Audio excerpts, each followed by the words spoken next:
Let's Clarke About It was sponsored by Greenlight Photography. For all your photography needs, go to greenlightphoto.com. That's GREENLIGHTPHOTO.com. Clarke, let's Clarke about it. Clarke, let's Clarke about it. Learning every day, help is on the way. Let's Clarke about it.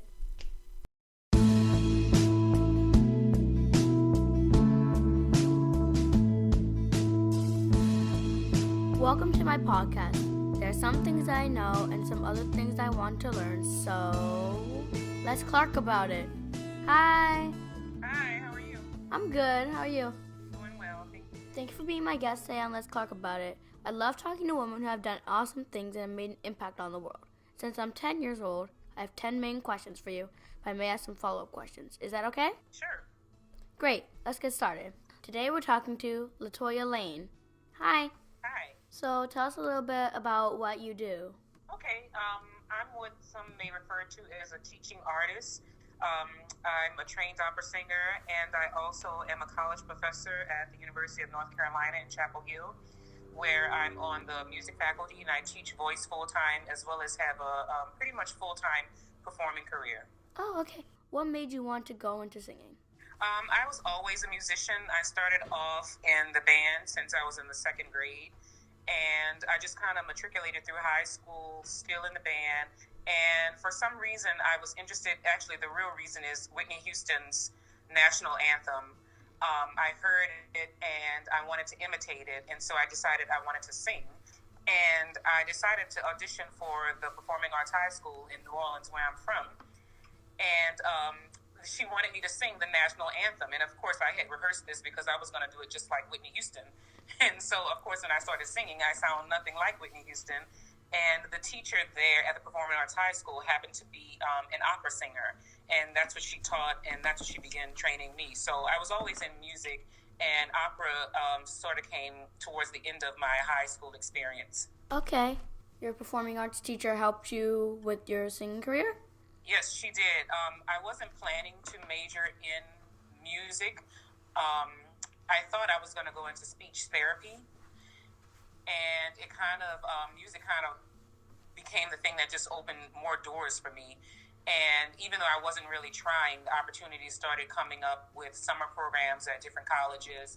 And when people would hear me sing, they would say that I sounded like Jessie Norman, whom we just lost recently in November, but she's one of the most famous African-American opera singers of our generation. And the more people encouraged me in that way, the more I became interested in pursuing it as a career. Okay. Did you start as an opera singer or did you do something else?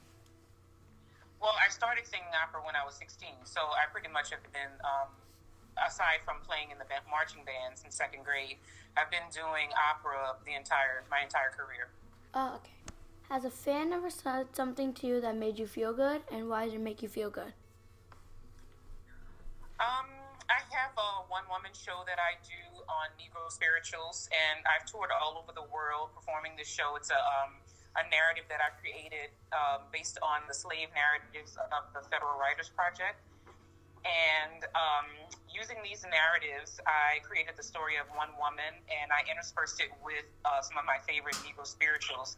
And so my audiences are primarily white, and usually after the show, allow them to come up and greet, and they have a lot of questions. And most often I get teary-eyed, older white people who have been completely touched by something that they not only did not experience, but they never thought about how it might have affected Black people in this country. And they leave there with a different understanding of our experiences and why some of the repercussions of the institution of slavery is still continuing today. So some of the most important things that they said to me was, wow, tonight really opened my eyes and gave me new perspective to the experiences of other people. And that's what my main mission is. How did you start that project? I was asked to do a spirituals recital, and I thought singing an hour of spirituals would be great, but I wanted to make it a little more interesting. I also teach a course at UNC Chapel Hill on the history of spirituals, and so I was trying to come up with a way for this not only to be entertaining, but to be educational. And so I use this as an opportunity to teach about the different types of spirituals as well as how they were used by the slaves during that time. So, does being a black woman open doors for you or present obstacles? Or both? That's a good question. I would say, as a black woman, the experience is unique, especially because in the field of opera, there aren't very many of us. Um, and so you have an opportunity to make a unique presentation. Many people feel that black voices have a very particular sound, which I believe is due to the dialect and the way we speak. Um, so far, I don't know if there has been any obstacles. They haven't been out front and forthright. I can imagine, and I've seen and heard people's experiences in terms of, she's too dark for this. Although I did have an experience like that in terms of a makeup artist who had never done black skin before for a particular opera, and she had no idea what to do with my skin. So she decided to just lighten me, and she just made me really, really light skin and basically almost white. And then she did the makeup on top of that. So and that was early in my career, that kind of gave me a little bit of an insecurity about my complexion, being in the business. And I couldn't understand how a professional wasn't able to do the makeup of all hues. So I would think that was my only, the thing that pops in my brain in terms of obstacles.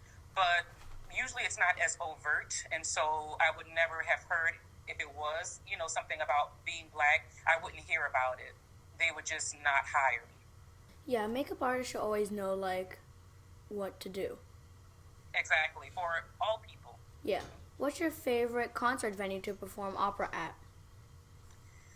I've had the great opportunity to sing all over the world, from the largest and the oldest opera house in Italy to singing in Africa, in South Africa, and I just recently went to Kenya. But right here in New York City, this opportunity that I have to sing at the Metropolitan Opera has been a lifelong dream of mine since I was 16, and it's been the most fulfilling experience I've had thus far. It's been literally my dream. What's your voice? What made you do opera instead of R&B or pop or some other popular song type? Because I think my R&B singing was not very impressive. I mean, it was kind of average at best. And my voice just lended itself better to opera. That seemed like what it wanted to sound like, even when I wasn't trying to sing opera.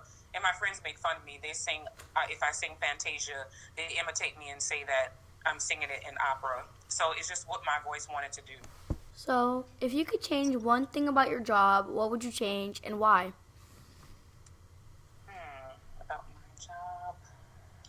The challenge with being a teaching artist is that I teach full-time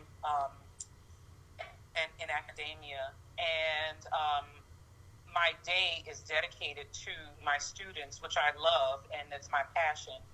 And then in the evening is when I have a chance to practice and work on my craft to prepare for my next performance opportunity.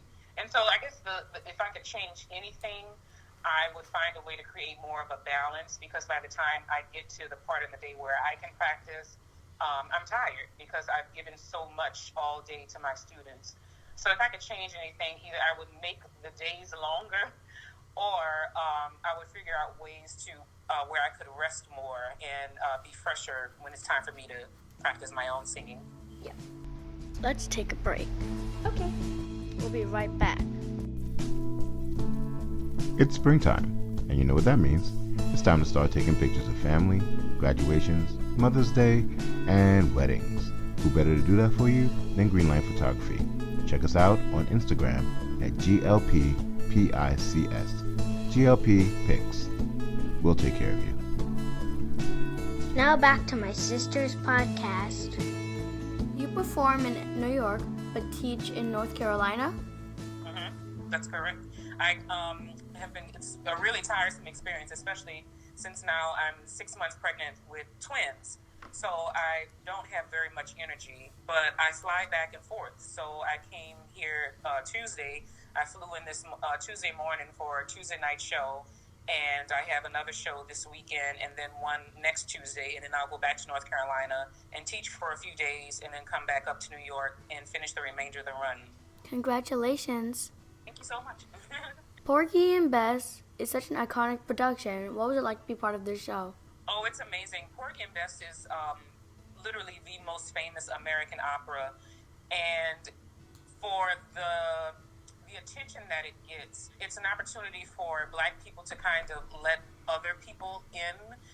It's full of what people might consider stereotypes, but it also has a lot of truth to it. The composers who were brothers, George and Ira Gershwin.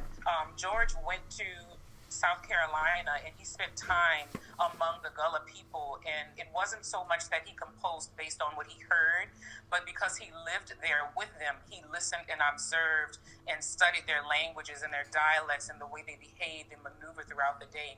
So he had the opportunity to write an opera that told the story of a people that he actually took the time to experience. And so Porgy and Bess kind of put Black people in the South on the world stage, and it has literally become the greatest American opera. And so to have the opportunity to perform an opera of this caliber at the greatest opera house in the world is overwhelming with gratitude and emotion. I get to share the stage with some women that I admired as a young singer, namely Denise Graves, who plays the role of Mariah, and Angel Blue, who is a fantastic soprano who's singing all over the world right now, and Latoya Lain. And just getting an opportunity to stand alongside these women has taught me so much about my own singing and my own artistry, that this experience is, I've literally been praying for this since I was 16, and it's here now, and it's been very fulfilling. Well, who is someone that you would like to work with? I've worked with so many people over the years. I think the opportunity to kind of bridge opera and other art forms. One of the aspects of my class I teach is the influence of spirituals on contemporary American music. So, we hear the spirituals in hip-hop, we hear them in R&B, we hear them in jazz, and of course gospel and blues, country music, rock and roll. All of these art forms came out of the spiritual. So the opportunity to work with maybe some producers in the R&B sector or even in the hip-hop sector to continue to educate young students and young people about the history of Black American music and how the spiritual is the foundation of all of it. So I would just say most of the producers that are current today in hip-hop and R&B. What advice would you give to girls trying to go into the opera? I would tell them to listen a lot. Listen to recordings of famous singers like Leontine Price and Jessie Norman and Kathleen Battle and Denise Graves and all of these women who presented these chocolate beautiful faces on stages that were always white.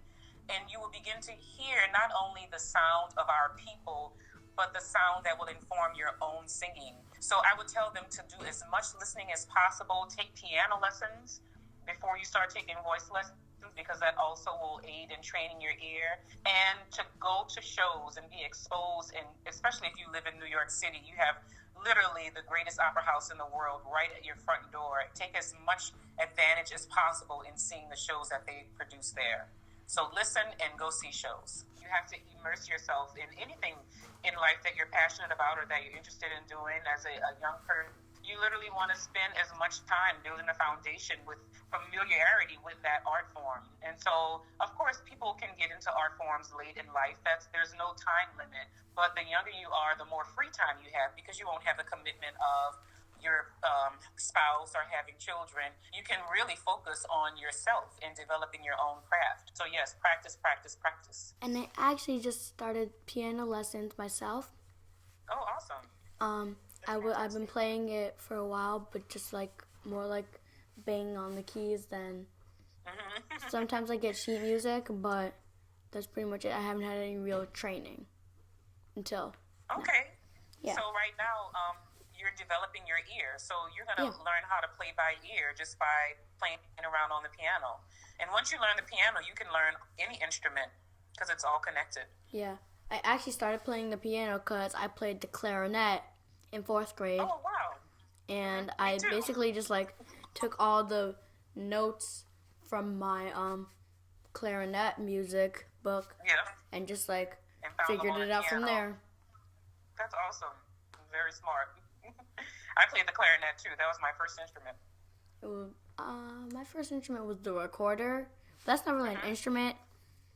Sure. It's more like hearing like a gathering of mice trying to get your attention.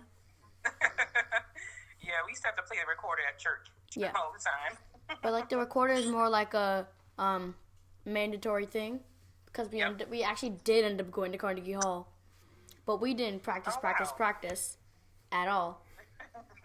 Well, this has been great. Thank you for being my guest. Tune in next time as we talk to other interesting women. Bye! Music for today's podcast was provided by bensound.com.